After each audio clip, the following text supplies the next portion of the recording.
Assalamualaikum warahmatullahi wabarakatuh.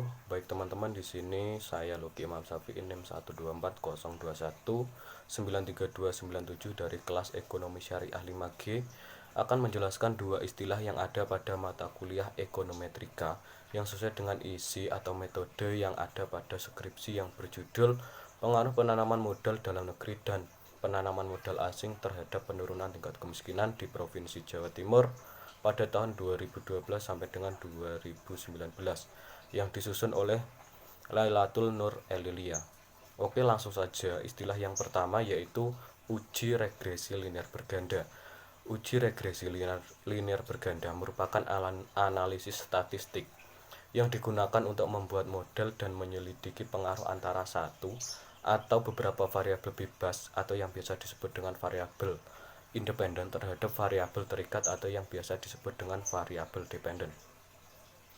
Analisis regresi linear ini digunakan untuk menguji variabel independen yaitu penanaman modal dalam negeri dan penanaman modal asing terhadap variabel dependen yaitu penurunan tingkat kemiskinan di Provinsi Jawa Timur pada tahun 2012 sampai dengan tahun 2019.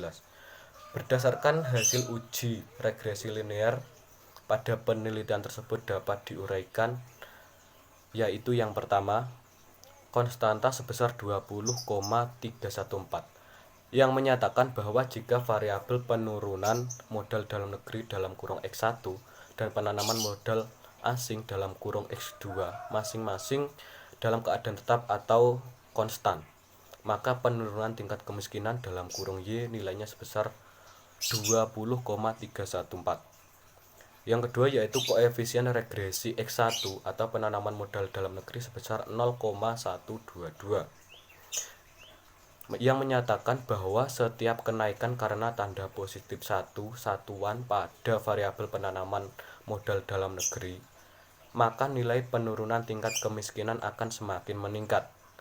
Sebaliknya, jika variabel penanaman modal dalam negeri mengalami penurunan sebesar satu satuan, maka nilai penurunan tingkat kemiskinan juga akan mengalami penurunan sebesar satu satuan. Dalam hal ini, penurunan tingkat kemiskinan di Provinsi Jawa Timur diprediksi akan mengalami peningkatan sebesar 0,122 dengan asumsi variabel independen lainnya yang tetap. Yang ketiga yaitu koefisien regresi X2 atau penanaman modal asing sebesar 0,026. Hal ini menyatakan bahwa setiap kenaikan karena tanda positif satu satuan pada variabel penanaman modal asing, maka nilai penurunan tingkat kemiskinan akan semakin meningkat.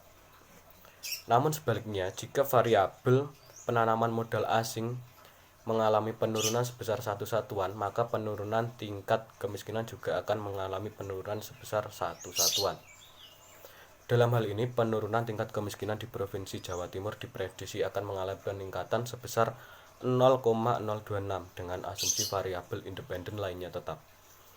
Yang keempat yaitu tanda positif menandakan arah hubungan yang searah, sedangkan tanda negatif menunjukkan arah berbanding terbalik antara variabel independen atau variabel X terhadap variabel dependen atau variabel Y.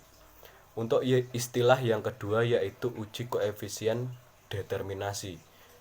Uji koefisien determinasi merupakan pengujian dalam suatu penelitian yang digunakan untuk mengetahui seberapa jauh kemampuan model dalam menjelaskan variasi dari variabel dependen.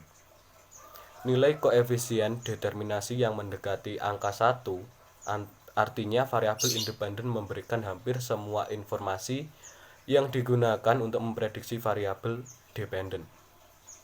Sebaliknya, nilai koefisien determinasi yang mendekati 0 artinya kemampuan variabel independen dalam menjelaskan variabel dependen sangat terbatas. Berdasarkan hasil uji yang sudah dilakukan pada penelitian tersebut, diketahui nilai R² adalah sebesar 0,835. Nilai R² berkisar antara 0 sampai dengan 1. Nilai adjusted R² yang sesuai dengan jumlah variabel independen yang digunakan yaitu sebesar 0,817 atau 81,7%. Hal tersebut memberikan arti bahwa variabel dependen yaitu penurunan tingkat kemiskinan dijelaskan oleh variabel independen yang terdiri dari penanaman modal dalam negeri dan penanaman modal asing sebesar 81,7% dan sisanya yaitu sebesar 18,3%. Dalam artian 100% dikurangi 81,7% dijelaskan oleh variabel lain di luar variabel yang diteliti. Sekian yang dapat saya sampaikan, banyak kekurangannya saya mohon maaf. Wabillahi taufiq wal hidayah. Wassalamualaikum warahmatullahi wabarakatuh.